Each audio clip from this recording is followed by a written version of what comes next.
Assalamualaikum warahmatullahi wabarakatuh.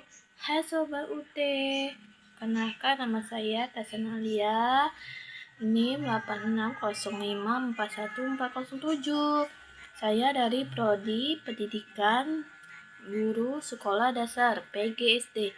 Saya di sini ingin membahas filsafat ilmu dan isu kontemporer pendidikan nasional.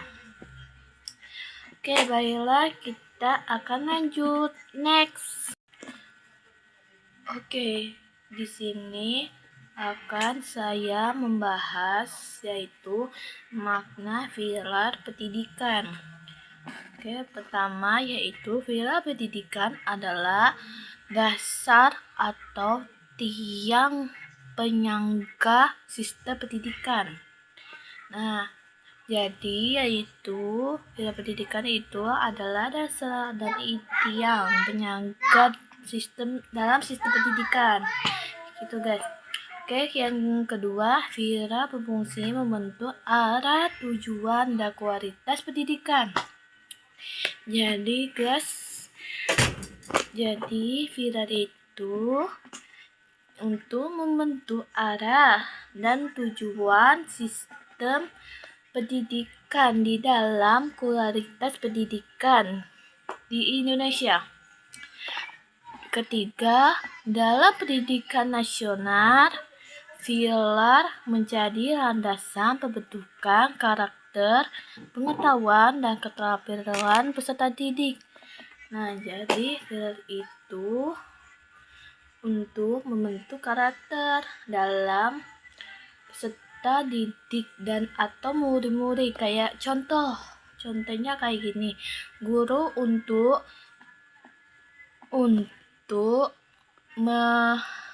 apa ya guys,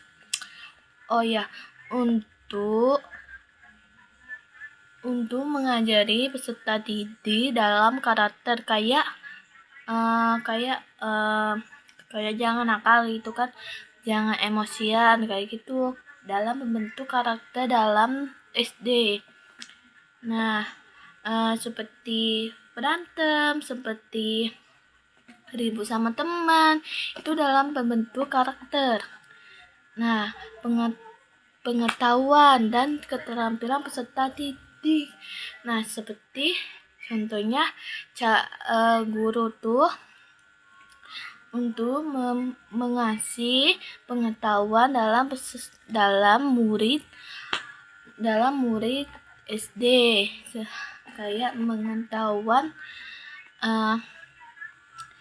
murid yaitu kayak membuat sampah itu kayak gitu ya, dan keterampilan kayak mengajarkan anak SD seperti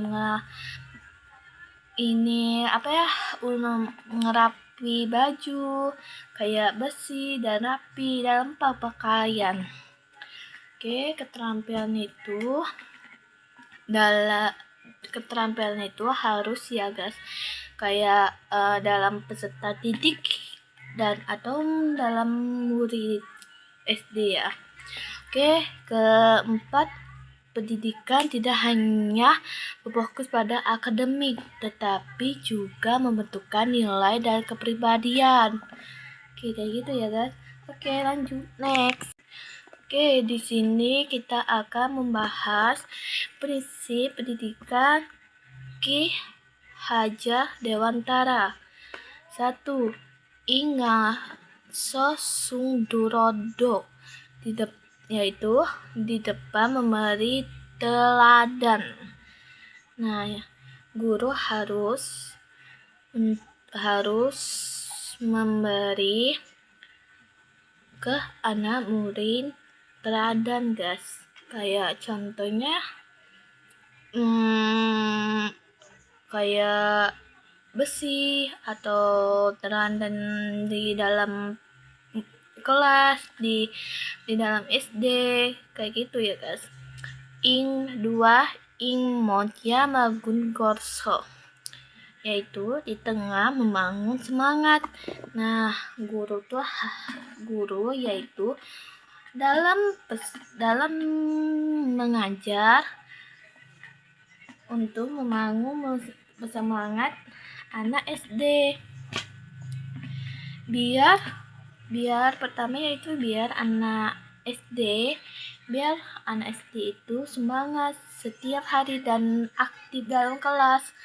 Nah, ketiga, Tut Wuri Hadayani yaitu di belakang memberi dorongan dan dukungan. Nah, jadi dalam pendidikan kalau di SD, guru tuh untuk mendukung ke anak muridnya, kayak juara satu kan kayak dia seperti dalam ujian ada anak satu yaitu guys itu kayak nggak ada dukungan dari orang tua. Jadi kita sebagai guru harus mendukung anak murid itu guys. Oke, prinsip ini menempatkan guru sebagai teladan, motivator, dan pendamping peserta didik. Oke, lanjut guys. Oke, yang ketiga, relevansi di era digital. 1. Guru menjadi teladan dalam penggunaan teknologi dan etika digital. Oke, kedua, belajar daring membutuhkan guru mampu membangun motivasi pelajar. Ketiga, peserta didik memerlukan pendampingan dalam literasi digital. Jadi, setiap guru, kita sebagai guru harus mengerti penggunaan teknologi dalam etika digital. Kayak zaman sekarang ya guys, teknologi kan harus. Nah, guru untuk membangun motivasi belajar ke anak SD, kita sebagai guru harus motivasi, harus aktif dalam mengajar ke murid kita. Oke, peserta didik membuka pandangan dalam literasi digital. Nah, jadi anak murid itu harus untuk membutuhkan pendampingan kayak seperti contohnya orang tua atau guru kelas, kayak literasi dalam digital, kayak komunikasi dalam berbicara kayak digital gitulah ya. Oke, keempat, pendidikan karakter tetap penting di tengah perkembangan media sosial dan teknologi. Oke, next. Oke, keempat, tantangan penerapan. 1. Penyalahgunaan teknologi dan media sosial. 2. Kurangnya literasi digital peserta didik. 3. Menurunnya interaksi sosial secara langsung. 4. Guru dituntut kreatif dalam belajar digital. 5. Ketimbangan akses internet dan perangkat teknologi. Oke, kayak gitu ya guys tantangan penerapannya untuk peserta didik dalam mengajar. Oke, keempat, contoh aktual. Guru menggunakan platform pelajaran daring seperti Google Classroom dan Zoom. 2. Sekolah menerapkan pendidikan karakter melalui etika media sosial. Oke, ketiga, pemanfaatan video pelajaran interaktif untuk meningkatkan motivasi belajar. Oke, kelima, orang tua dan guru bekerja sama menggunakan konten peserta didik. Oke, kayak gitu ya guys, contoh aktual.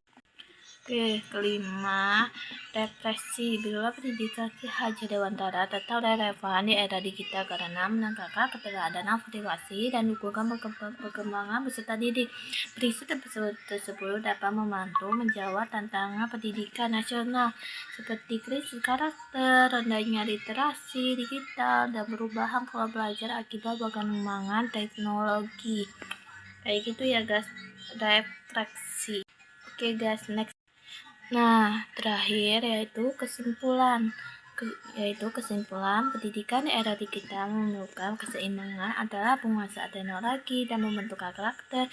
Nilai-nilai Ki Hajar Dewantara menjadi fondasi penting untuk menciptakan generasi yang cerdas, berkarakter, dan bijak dalam menggunakan teknologi. Oke, kayak gitu ya guys.